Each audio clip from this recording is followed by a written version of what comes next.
9%, hay 28 billones de pesos que se van a rescatar del tema de la guerra. Entonces, eso es lo que nosotros queremos, que esa plata de la guerra se invierta en educación.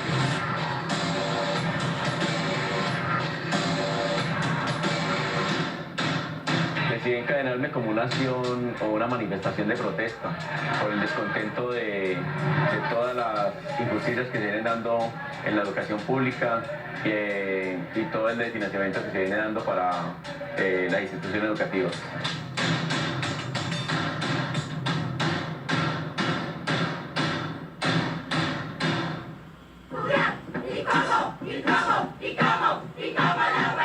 Nosotros los apoyamos en el sentido de que nosotros no queremos una sociedad arrodillada, no solamente en el aula se aprende, en estos espacios ellos nos están enseñando.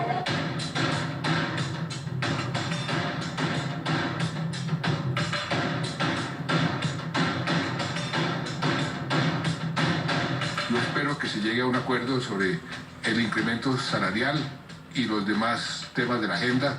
Nosotros ya llegamos al límite, no podemos ofrecer más.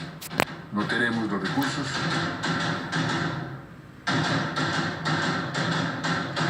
El sector educación va a recibir 1.18 billones de pesos adicionales a lo que ya teníamos en el presupuesto. Se consolida nuevamente la educación como el primer rubro del presupuesto general de la nación.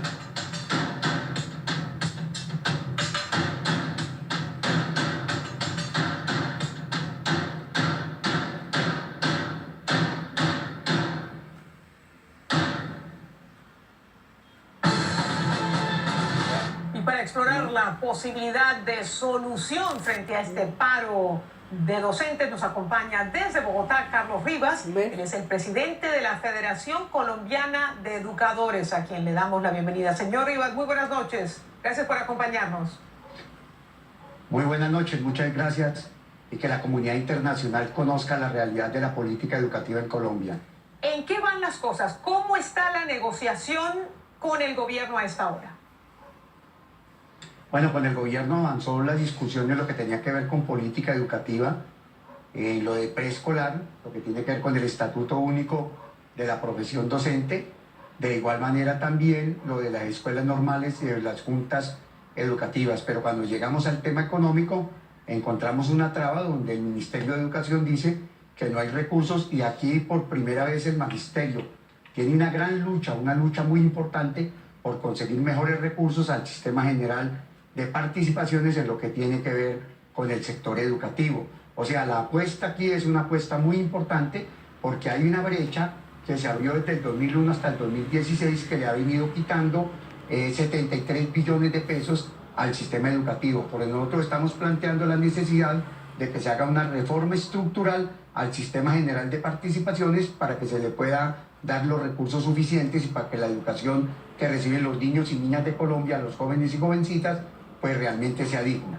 Señor Rivas, escuchábamos ahora a la ministra de Educación y también el presidente lo ha dicho, que nunca antes el sector educativo ha recibido tantos fondos, que se destina más dinero en el presupuesto nacional para la educación que para las fuerzas militares y que comprometer estos recursos sería irresponsable. ¿Cómo responden ustedes? Pues nosotros lo que respondemos es que espacio fiscal sí hay.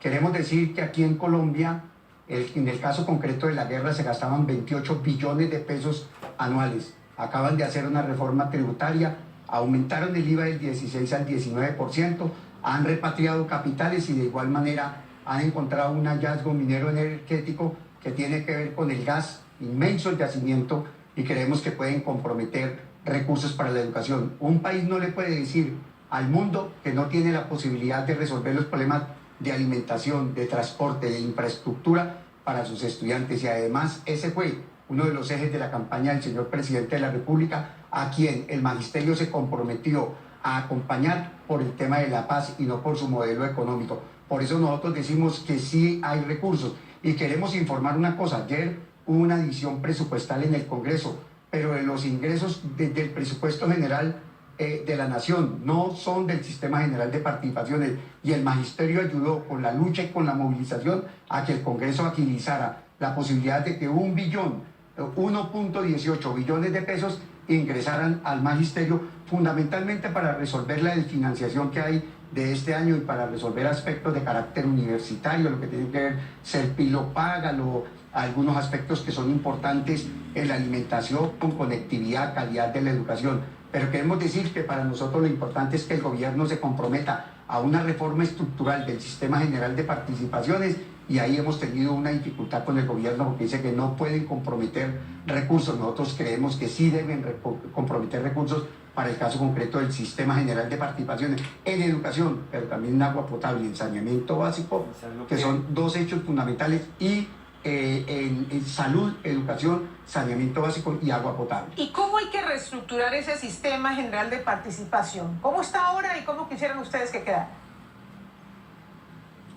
Bueno, pues nosotros lo que queremos y lo que le hemos planteado al gobierno es que hay que hacer una reforma estructural, hay que hacer una reforma de carácter constitucional.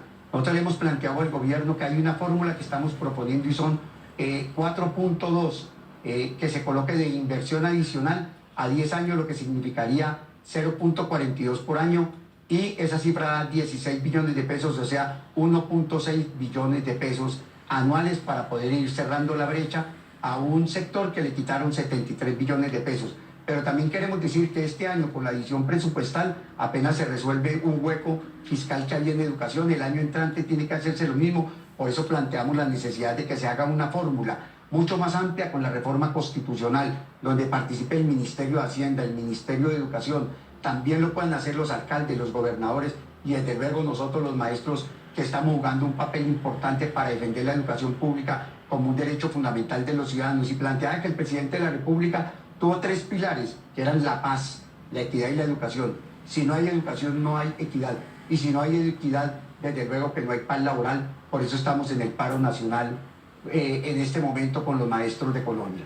Pero bueno, como usted plantea una reforma constitucional y acaba de salir del país de una para implementar los acuerdos de paz, este sería un proceso, en caso de que el gobierno accediera, muy largo. Mientras tanto, ustedes ya llevan 30 días de paro, más de 8 millones de alumnos sin clase, están a 2 semanas de salir a vacaciones. Mientras tanto, ¿qué va a pasar, señor Rivas? Bueno, lo primero que le quiero decir es que no es solo este tema la discusión con el gobierno. Aquí hay un tema de alimentación y transporte para los niños.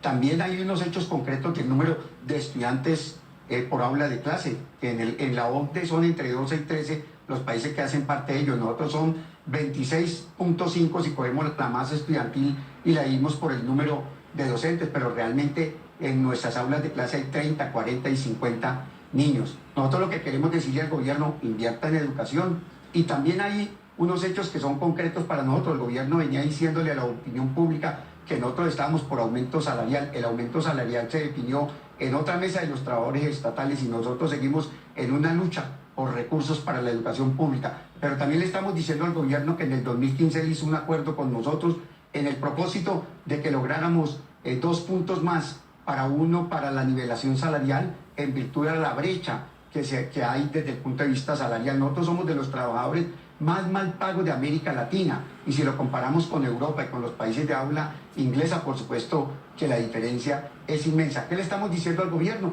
Que estamos utilizando los instrumentos fundamentales de los trabajadores que están en la Constitución: el derecho a la movilización, al paro, desde luego a la huelga, y hemos hecho movilizaciones apoteósicas, pero no ha movido ni ha sensibilizado al gobierno. En el día de hoy, el gobierno ha hecho un llamado a que nos sentemos en la mesa, pero creemos que el gobierno debe ser un poco más generoso para que podamos ampliar y para que podamos llegar a un acuerdo. La verdad es que el gobierno dice que estamos perjudicando a 8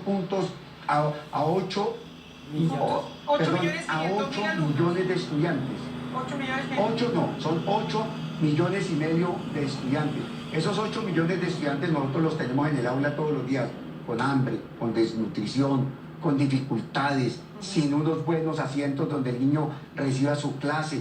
¿Qué hemos planteado nosotros? Hombre, se requiere una educación con dignidad. Y nosotros tenemos todos los días 8 millones de estudiantes. Y el gobierno quiere decirle a la comunidad que los 8 millones de niños son perjudicados por nosotros. No, todo lo contrario. Estamos buscando recursos para poder beneficiar a ese número tan significativo de estudiantes que no ha tenido la atención del gobierno. Me queda tiempo para una última pregunta. Si ustedes tuvieran que escoger 1 o 2 puntos concretos con los cuales se darían para levantar el paro. ¿Cuáles serían ese o esos 2 puntos, concretamente? Pues que se resuelva todo el pliego de peticiones, pero fundamentalmente que el gobierno destine los recursos necesarios para el Sistema General de Participaciones. Sí, pero ese punto del Sistema General de Participaciones para nosotros es vital, pero el pliego es un pliego de carácter integral. Y los maestros de Colombia estamos haciendo una lucha de carácter nacional por la soberanía de la educación y por la necesidad de que los niños y niñas de Colombia tengan una educación, no solo con dignidad, sino una educación para la democracia, para la vida y para la libertad. Bueno, él es el señor Carlos Rivas, presidente de FECODE, hablándonos desde Bogotá, y estamos tratando de contactar al viceministro de Educación de Colombia para contrarrestar estas declaraciones, el viceministro Pablo Jaramillo. Señor Rivas, gracias por estar con nosotros. Muy buenas noches. A ustedes muchas gracias, buenas noches, y estamos defendiendo la educación pública en Colombia, los maestros, con este paro. Gracias de nuevo. Vamos a ver si damos buenas noticias pronto, que los niños han regresado a las aulas.